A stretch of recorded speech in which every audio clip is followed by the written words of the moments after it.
Bonjour à tous les regardeurs, j'espère que vous allez bien, ici Review Manga FR et aujourd'hui je vais vous présenter quelques mangas français. J'ai décidé de faire cette vidéo car je trouve qu'en France il y a trop de préjugés alors qu'on a de la bonne qualité et que ça mériterait une petite place sur vos étagères. Du coup pour aujourd'hui on aura 5 titres. A chaque fois je vais vous donner quelques informations sur le titre, le synopsis, puis mon avis. Commençons sans plus attendre avec Pilgrim. Je tenais à commencer par celui-ci car c'est un manga auto-édité, c'est Shindo qui est aux commandes de ce one-shot, que ce soit au scénario ou au dessin. Livré à lui-même dans un pays ennemi, Xenos est sauvé d'une mort certaine par un puissant chef religieux. Celui-ci va lui proposer d'apprendre la magie pour devenir un myste, un prêtre combattant qui fait partie de l'élite.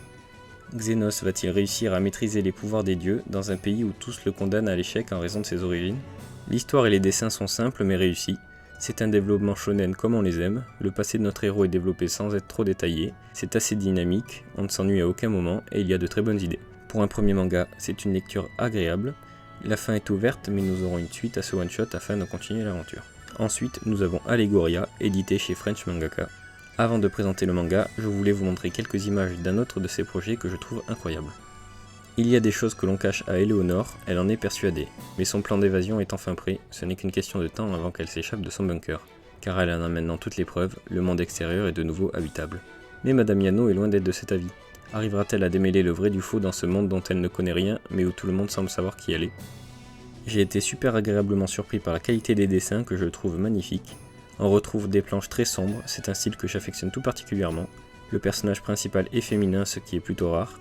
De plus, elle a du caractère et est bien plus forte que ce que l'on pourrait penser. J'attends impatiemment la suite.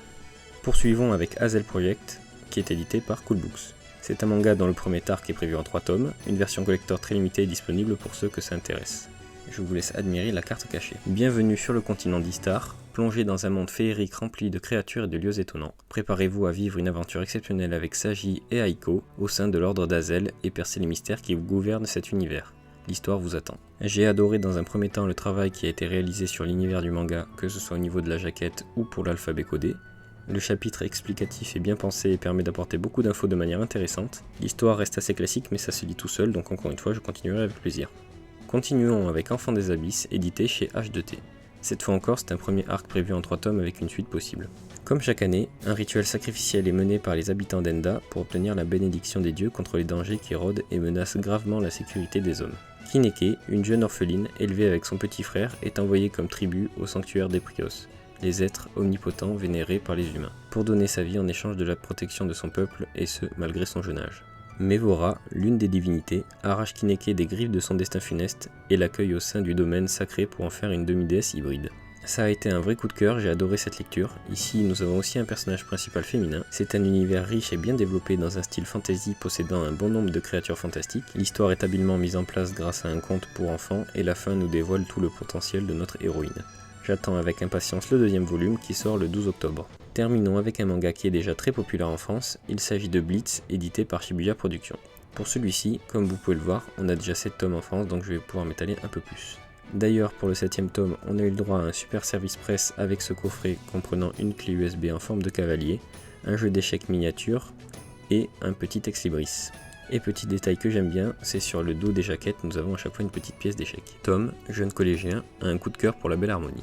Apprenant que celle-ci se passionne pour les échecs, il décide de s'inscrire au club du collège. Mais il n'en connaît pas les règles. Il n'a donc pas le choix, il doit tout apprendre et s'entraîner sérieusement. Très vite, il découvre l'existence de Garry Kasparov, le plus grand joueur de l'histoire des échecs. Lors de ses recherches, Tom tombe sur une machine de réalité virtuelle qui va lui permettre d'analyser les parties les plus mythiques du maître. Un événement inattendu va alors ouvrir à Tom les portes du très haut niveau des échecs, et ce, malgré lui. C'est un shonen super addictif avec un sujet original, puisqu'il s'agit des échecs. Ces 7 premiers tomes représentent un premier arc de l'histoire et je trouve ça très réussi. Ça parlera aux plus novices d'entre vous car ce n'est pas trop technique et les matchs sont animés comme de vrais duels, ce qui apporte du dynamisme à l'histoire.